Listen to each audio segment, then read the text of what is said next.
Salut, je suis heureux de vous retrouver une fois de plus dans cette nouvelle capsule vidéo sur Azure App. Donc aujourd'hui, on va s'intéresser aux différents services managés activés avec l'offre Azure App. Donc on va s'intéresser principalement aux options qu'on a désormais pour pouvoir déployer des services managés comme Azure App Service, Azure Function, Azure Logic Apps ou encore Azure API Management. Donc, cette option qu'on a désormais avec Azure App est très intéressante dans l'optique où je vais prendre un exemple simple d'une entreprise qui a décidé d'utiliser le cloud public avec Microsoft Azure et cette entreprise-là est dans un processus de développement d'une nouvelle solution. Et pour cette solution, l'entreprise a décidé d'y aller avec une architecture microservice et a décidé de faire du cloud native. Vous savez qu'en cloud native, on va aller utiliser des services dans Azure ou bien dans tout autre fournisseur infonuagique en fonction de ses besoins. Donc, cette entreprise a développé des microservices avec notamment ASP.NET Core. Il y a des Web API et le service adéquat pour pouvoir héberger, gérer, mettre à l'échelle, sécuriser ces Web API, c'est Azure App Service.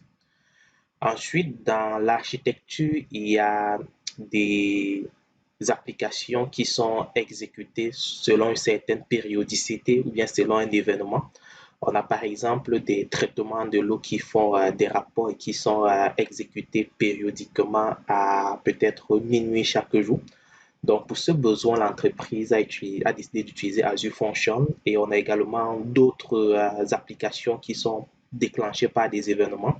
Donc, pour ces microservices-là, Azure Function est le mieux adapté. Il y avait des besoins où il fallait tout simplement, au lieu d'implémenter un microservice via le code C# ou tout autre langage, tout simplement un workflow d'entreprise était suffisant pour pouvoir automatiser un tel processus. Donc, pour ce besoin, l'entreprise s'est dirigée vers un Azure Logic Apps.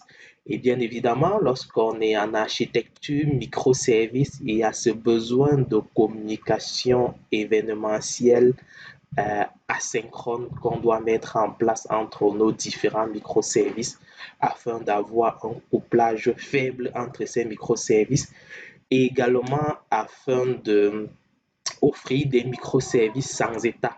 Si on veut respecter les bonnes pratiques en ce qui concerne l'implémentation des microservices. Donc, lorsqu'on est dans une architecture événementielle, un service qu'on peut utiliser au niveau de la gestion des messages est Azure Event Grid. Donc, on voit que notre entreprise a mis en place des microservices, à utiliser du cloud native, à respecter les bonnes pratiques dans la mise en place des microservices. Et bien évidemment, ces développeurs, ces architectes ont dû monter en compétences pour pouvoir utiliser adéquatement ces outils. Alors, l'entreprise a livré, bref, l'équipe a livré ce qu'il fallait. Pour un nouveau projet, compte tenu des enjeux liés à la confidentialité des données, à la sécurité et également à l'aspect réglementaire, pour cette solution-là, on décide d'utiliser plutôt nos centres de données sur site. Donc, on ne peut pas aller dans l'info nuagique public. Or, cette entreprise voulait toutefois capitaliser sur ses acquis en ce qui concerne le développement cloud native. Donc, ce qui revient à dire que si cette entreprise a dans cette nouvelle solution des besoins au niveau de Azure Function, elle ne peut pas utiliser Azure Function parce que c'est dans l'info nuagique public. Si elle veut implémenter les workflows d'entreprise, elle ne peut pas utiliser Logic App parce que c'est dans l'info nuagique public. Donc, avec la nouvelle offre de Microsoft qu'on nous présente aujourd'hui, concrètement, désormais, il sera possible de déployer des services managés d'Azure dans nos propres centres de données et d'exécuter nos actifs là-dessus. Concrètement, il faudrait que vous ayez à la base un cluster Kubernetes qui est activé avec Azure Arc, comme on l'a vu dans les vidéos précédentes. Une fois ce cluster Kubernetes activé avec Azure Arc, sur ce dernier, vous serez capable désormais, au travers des extensions pour App Service, de déployer des ressources en utilisant Azure App Service, Azure Function, Azure Logic Apps, Azure API Management et même Azure Event Grid. OK? Donc, c'est quand même une belle promesse parce que la fonctionnalité est encore au stade de préversion, donc Microsoft travaille encore activement là-dessus. Mais c'est une belle promesse dans l'optique où on dit désormais qu'on sera capable, bref, on dit aux équipes de développement qu'elles seront capables désormais de faire du développement cloud native, ceci sans avoir besoin d'utiliser le fournisseur de cloud public. Donc, ils auront besoin, à ce moment-là, les actifs vont être tout simplement déployés sur site et ces équipes-là pourront tirer pleinement parti de la richesse fonctionnelle qu'offrent des services managés. On va penser notamment à la mise à l'échelle automatique qu'on a avec Azure App Service, à la sécurité qu'on a avec App Service, etc. Et également la gestion de la mise à l'échelle automatique qu'on a avec Azure Function. Alors, concrètement, comment cela fonctionne? Pour pouvoir mettre cela en place, vous devez, une fois que votre cluster Kubernetes est activé avec Azure App, vous devez créer un emplacement personnalisé. Une fois l'emplacement personnalisé créé, à ce moment-là, vous devez installer l'extension pour Azure App Service. Et une fois cela fait, vous êtes capable, à partir du portail, de créer des web apps en utilisant votre propre emplacement. Donc, le processus est un peu long, donc je ne vais pas rentrer dans les détails de la mise en place, mais il y a de la documentation sur le site de Microsoft qui explique justement comment mettre en place cela. Donc, cette documentation, ça se fait essentiellement en invite de commande. La première chose qu'il faut faire, c'est au niveau de votre outil de gestion Azure CLI, d'installer les extensions qu'il faut, ensuite d'enregistrer les fournisseurs qu'il faut, donc les fournisseurs nécessaires. Une fois cela fait, vous devez avoir un cluster qui est connecté à Azure Arc. Et une fois votre cluster connecté, il faudrait également que vous ayez un espace log analytique pour la portion supervision et journalisation. Sauf que cette portion-là est optionnelle. Donc, si vous n'avez pas d'espace log analytique, vous pouvez toujours continuer le processus. Donc, une fois que vous avez votre cluster Kubernetes de connecter à Azure Arc, à ce moment-là, vous pouvez passer à l'étape d'installation de l'extension, ok, en utilisant la commande AZ Kubernetes Extension créer. Ok, à ce moment-là, ça va créer dans les extensions, ça va créer une extension pour App Service. Et une fois l'extension obtenue, créée, on va utiliser son identifiant pour pouvoir créer un emplacement personnalisé. Donc ça, c'est l'étape de création de notre emplacement personnalisé. Et pour créer cet emplacement personnalisé, on va utiliser la commande AZ Custom Location Create. Il faut savoir que toutes ces commandes ne sont pas disponibles par défaut avec Azure CLI parce que là, comme je l'ai dit, c'est encore en pré-version. Donc, il faudrait qu'au préalable, sur votre outil de gestion Azure CLI, que vous installez au préalable les extensions et le nécessaire et enregistrer également les services nécessaires au niveau de votre compte Azure.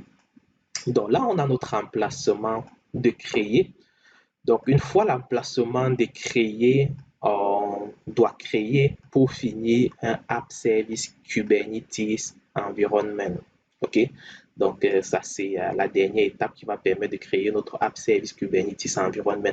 En fait, notre App Service Kubernetes Environment, il faut le voir ici un peu comme un service plan. OK? Ça va nous créer en quelque sorte un service plan. Et désormais, ce qu'on va faire, c'est qu'on sera capable dorénavant de déployer nos applications dans cet emplacement personnalisé là. OK? Donc, lorsqu'on va déployer là-dessus notre application va être déployée sur site. Et ce qui est intéressant, c'est qu'on sera capable d'utiliser les mêmes outils de gestion qu'on a pour Azure App Service avec notre nouvel actif. Ce qui veut dire concrètement que je suis capable d'utiliser du Bicep pour pouvoir définir le script de création de mon App Service sur site. Je peux utiliser le portail Azure pour pouvoir créer mon app service dans Azure et manager ce dernier. Bref, l'ensemble des outils que nous connaissons pour pouvoir créer et gérer nos app services dans Azure seront également disponibles pour notre app service qui s'exécute dans notre cluster Kubernetes sur site ou bien dans Google Cloud Platform. Donc, il y a également un article sur Microsoft Learn qui explique très bien le processus. On a cet article-ci, Implement Azure App Service on Kubernetes with Azure Arc. Donc, c'est un article pas à pas qui va vous permettre justement de créer votre cluster Kubernetes, d'activer ce cluster, de connecter ce cluster à Azure Arc, ensuite d'installer l'extension pour App Service. Une fois l'extension installée, vous allez créer votre emplacement personnalisé, créer l'environnement et puis pour finir, vous allez déployer une application web là-dessus.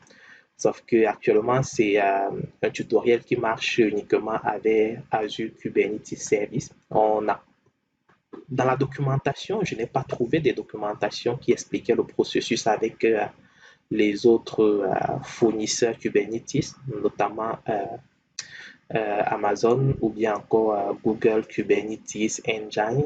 Et j'ai essayé de le faire avec mon cluster Google Kubernetes Engine, mais la procédure n'a pas marché. C'est normal, c'est encore en pré-version. Donc, actuellement, où j'ai réussi à le faire, c'est avec Azure Kubernetes Service.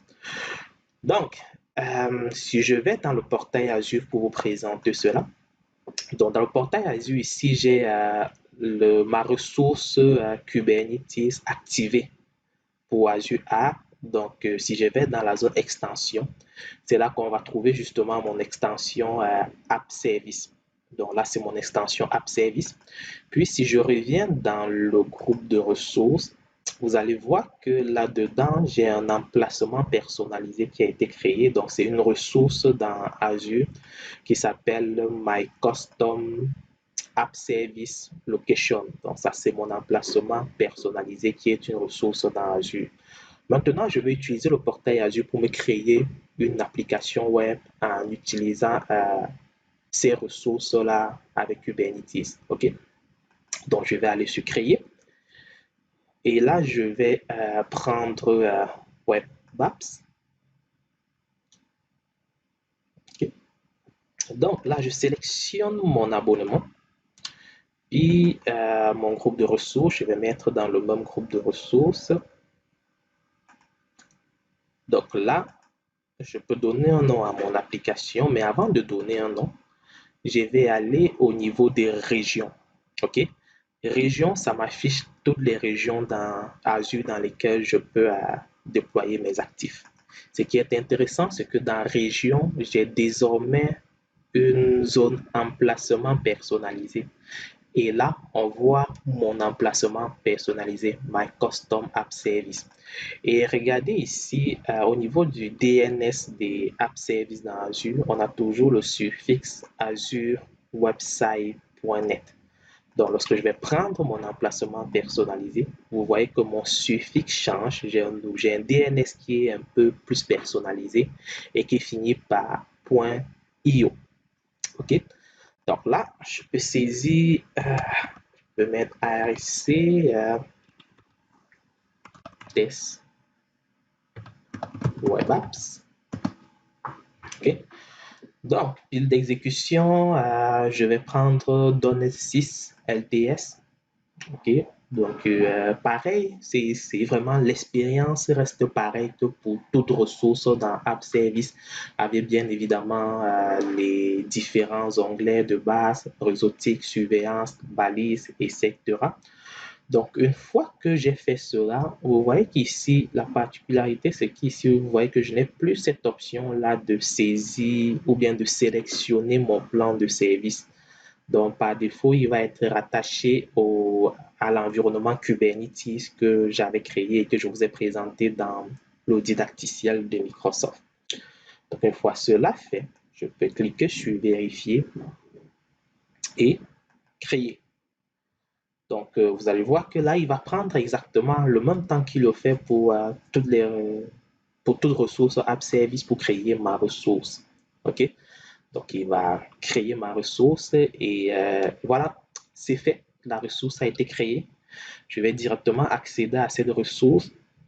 Donc, on voit que dans le portail Azure, j'ai accès au même set, au même ensemble de fonctionnalités pour tout App Service. OK? Donc, il y a le menu pour mon App Service qui va me permettre de gérer euh, mon app service en question. Les fonctionnalités qui ne sont pas disponibles sont tout simplement désactivées.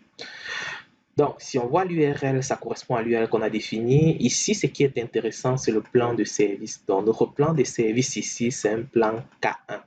Donc, là, on a notre plan de service qui s'appelle en fait un plan Kubernetes. OK? Donc là, c'est mon plan de service et quand j'accède à ce plan de service, là, pareil, j'ai toutes les fonctionnalités nécessaires. Je peux aller dans l'application pour voir les applications qui sont rattachées à ce plan de service. J'ai mon journal d'activité qui est collecté en utilisant mon espace log analytique qui est rattaché à mon cluster Kubernetes. Je peux mettre en place des alertes, des métriques, bref, toutes les fonctionnalités sont également disponibles. Si je reviens au niveau de mon application web, en cliquant sur le lien, on voit que mon application web est fonctionnelle et n'attend plus que moi pour pouvoir déployer mes actifs là-dedans et les utiliser. OK? Donc, c'est à peu près ça. Et si je vais même, je crois que même les fonctionnalités de mise à l'échelle devraient être disponibles avec cet outil-là. Voilà, effectuer un scale out. Donc, les fonctionnalités de mise à l'échelle sont disponibles. Alors, pour que cela puisse fonctionner, en fait, dans notre cluster Kubernetes, comme vous le savez, la mise à l'échelle au niveau de Kubernetes se base le plus souvent sur les consommations des ressources. Et dans App Service, on peut mettre à l'échelle en utilisant plusieurs règles. OK? Et ces règles-là sont beaucoup plus basées sur des métriques qui ont été collectées par Azure Monitor. Donc, lorsqu'on vient installer des App Services sur Kubernetes, ce que Microsoft fait, c'est qu'ils vont aussi installer KEDA. KEDA, en fait, c'est un outil de mise à l'échelle qui vient un peu s'interfacer au niveau du HPA, donc du HPA qui est utilisé par Kubernetes pour pouvoir faire la mise à l'échelle. Et KEDA vient ajouter des fonctionnalités supplémentaires de mise à l'échelle basées sur des événements. OK? Beaucoup plus que sur les métriques de la consommation des ressources. Donc, avec KEDA, on sera capable justement de déployer même des fonctions dans notre cluster, des fonctions Azure dans notre cluster Kubernetes et KEDA va utiliser les événements, donc les événements au niveau des déclencheurs. Si par exemple c'est un déclencheur,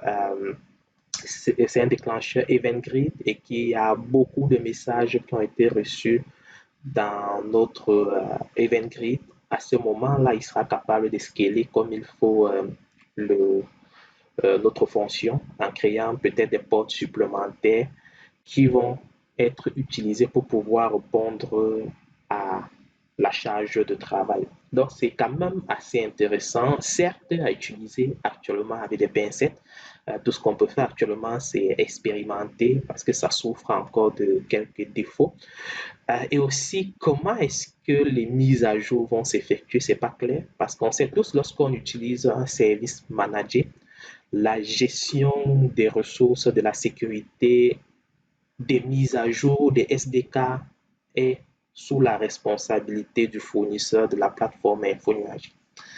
Ici maintenant, lorsqu'on va déployer le service manager dans notre propre cluster Kubernetes, comment va se passer les mises à jour? Parce qu'on sait, quand Microsoft apporte les mises à jour à App Service, notamment suite à la sortie d'une nouvelle version de .NET Core, ce sont des mises à jour qui vont se faire de façon séquentielle parce qu'ils ne vont pas entamer les mises à jour de front dans tous les centres de données. Donc, ils le font le plus souvent de façon séquentielle au niveau des centres de données.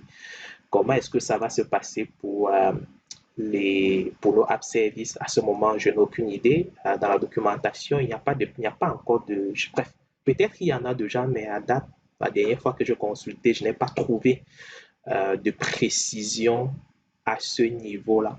Mais je suppose que ce sera potentiellement à l'utilisateur de faire de la veille là-dessus et lorsque les mises à jour seront disponibles, peut-être au travers d'une commande, ils seront capables d'installer la mise à jour ou aussi il y aura potentiellement peut-être une option de mise à jour automatique. Donc ça, c'est juste des suppositions. Ceci permet de clore ce que je voulais vous présenter dans le cadre de cette vidéo. Donc, je vous remercie pour votre écoute et je vous invite à rester connecté à notre chaîne YouTube. Merci.